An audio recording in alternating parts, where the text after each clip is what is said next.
welcome to this week's Power Within, in which musicians, thinkers, gym instructors, writers and health experts all make something remarkable out of a tough situation. Capoeira originates from the slaves in Brazil, and they were taken from Angola. And capoeira has been developed as a very secretive, because the slaves used it, they disguised it as they were fighting, but they disguised it as a dance. People have said, well, fight MS. No, I can't fight MS. I can't fight my illness, because if I fight my illness, it just takes too much energy. Jay was a little Durban girl with a big voice who went on to write and record South Africa's first platinum-selling R&B single, Missing You. But rarely has such success come with such mixed emotions. Baby, you got me twisting, twirling. I'm hopeless and weakened by your loving. I'd consider myself a very simple person, a very grounded, down-to-earth person. I expect a lot of myself. I'm a hard worker. I sometimes struggle with insecurities and things like that. So I'm just a normal, real person, basically. There's nothing to it, but I do know that I'm special, so that's cool. Born into a loving family with 10 children on a poverty-stricken farm in Nakopo, Jay always remembers her childhood as being carefree and happy and dreaming about the day that she would become a star. I really can't complain about the way I grew up, but I would have preferred to be able to go to maybe music school and drama school and things like that, but we couldn't. So I worked with what I had, you know, so I've gotten quite used to hard times, so I think that's why I am the way I am today. I really appreciate everything, and I try not to take anything or anyone for granted and just, you know, be the best I can be. In 2003, Jay's life came to a screeching halt when her beloved sister and 2 adoring children were tragically killed in a car accident. Missing you. That was like the biggest blow that life has offered me this far. It really changed me a lot, I must say.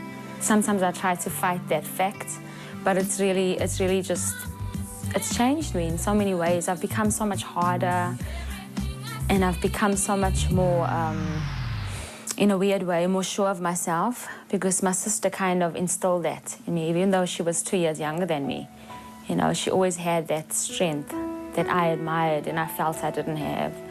You know, so losing her and the kids was like a major, major blow. I would have them back. I would give my left arm, I'd give my anything just to have them back. And I think this music thing, this whole Jay thing, is kind of camouflaged what I'm really feeling, you know, and people don't really know that, well, how much it's really affected me, because I think I cope with it quite well outwardly. Inwardly, it's just constant pain. It's that constant. Naturally, I'm a person who finds it difficult to let go. You know, I'm not very excited about change, especially when you're not expecting anything bad to happen, and you build your world around this person or these people, and then something like that happens. And you know, luckily we had this amazing relationship. You know, we were sisters. We were so close. We were best friends, and her kids were like my kids. I never felt that like, oh my gosh, you know, I need to have kids or whatever. They were just always like a major part of me. So losing all 3 of them was just, I don't know, more than traumatizing. And I think it's kind of damaged me in a way, you know, my soul.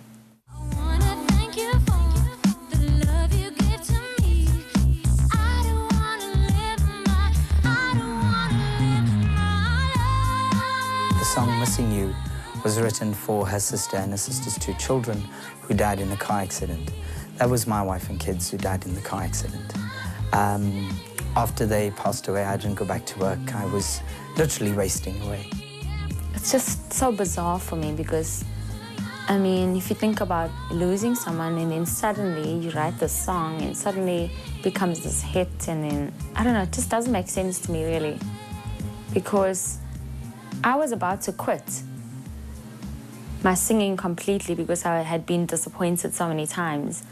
Even though I was working as a cover artist, I was getting a lot of no's from record companies. So when I lost them, I wanted to quit. I had actually phoned my sister's husband, who is my manager now, and I said to him, listen, I need to talk to you. Moving back to Durban, probably gonna get married, have children, have a normal life. I'm not singing anymore, because what's the point? And then I reminded her that music and her dream and her passion for music wasn't just her dream alone. My wife and my kids were her biggest fans. My little girl, every time you asked her what you want to be when you grow up, she said Auntie Jay. And she was going to be a star. She was going to be an absolute star. And funny, Jay even said to her, you know, if ever she makes it big in the music industry, she would make sure that my daughter dances in her first music video, a promise which she actually kept. And I thought about it, and I said, okay, cool, let's give it a shot. I mean, I felt like there's nothing to live for now either, and so did he. That same day, Jay and Noel started their own record company, which is called NB Music Records, and NB stands for Noel and Bronwyn. My sister did have a company before that, a cleaning company called NB Cleaning and General Services, so we kept the name. I wanted to keep the name. And I guess they've just watched over us the whole time, and they still are. And within 2 weeks of releasing their first single, Jay became an overnight success. I just jotted down some lyrics. Previously, actually, when they just passed away, I was just writing down my feelings, which actually became Missing You, the song. And I went into a studio and I just sang, and it started off as a ballad. And then we kind of changed it into the song that everybody knows as Missing You. Didn't expect anything from it, really. It was very emotional for me. But it was sadness, a sad song with hope. Like, I still find it bizarre. I'm like, why did this happen now? Did I have to lose them for my dream to be realized? I mean, really, what is that all about? So I was actually quite angry. I was quite angry with everything. Even though I was enjoying the success, and there was just a big part of me always walking around like a corpse, which nobody noticed because nobody really knew me. They just thought, wow, wow, wow. And inside I was looking at them thinking, I have no idea what I had to go through to get this. Coming up after the break, Jay learns to fine-tune and harmonize in the business of music.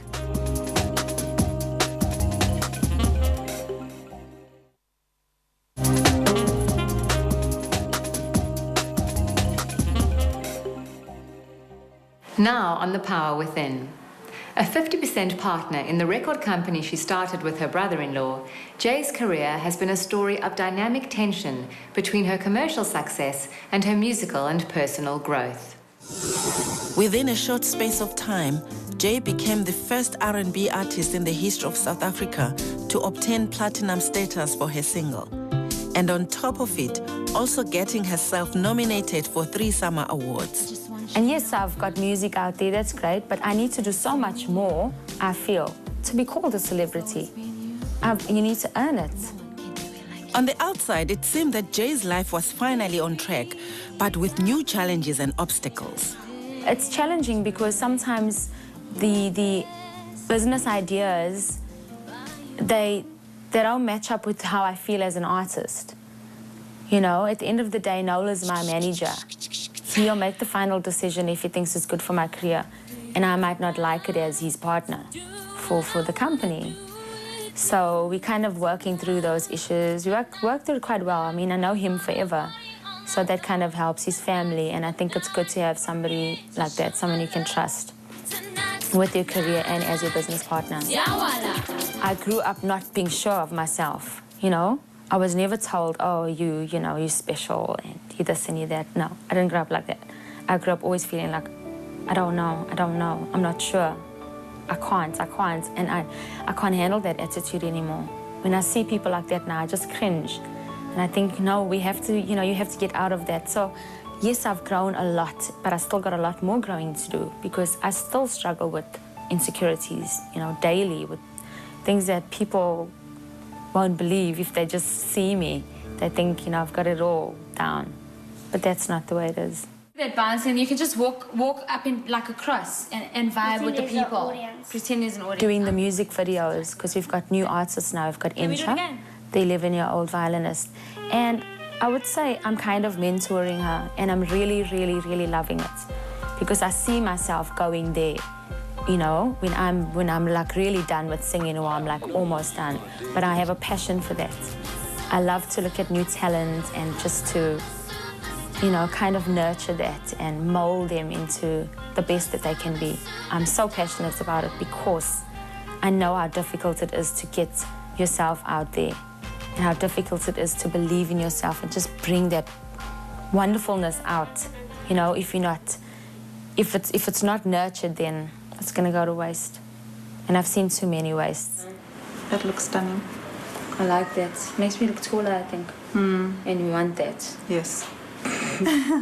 At the office, I'm always up to, I'm going to Tess, who's the designer, because I like a person to be presented as best as they can.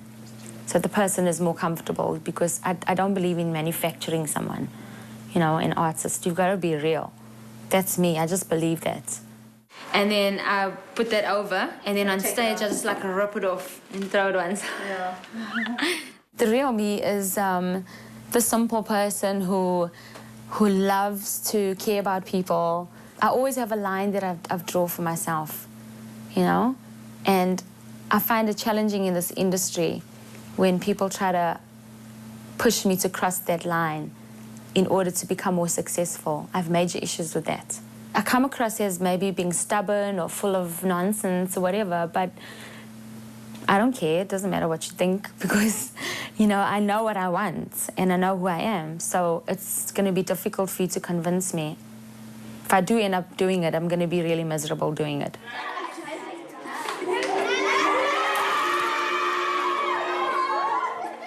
Notwithstanding her hectic schedule, Jay is also a social development activist, striving to help kids who live in poverty. In 2003, with the help of the Wentworth Organization for Women, Jay opened up a dance academy in the hope of giving these children a hand up and not a hand out. And those are the things for me that are so fulfilling.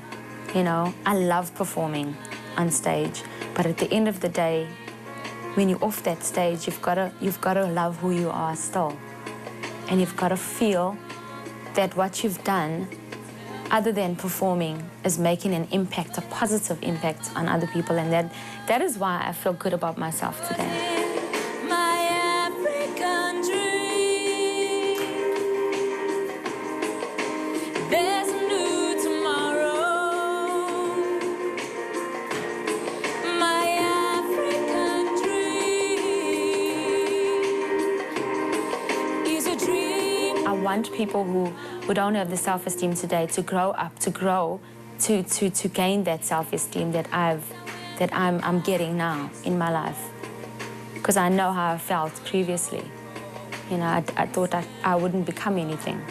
And I really thought, because sometimes people tell you those things as a youngster. You'll become nothing.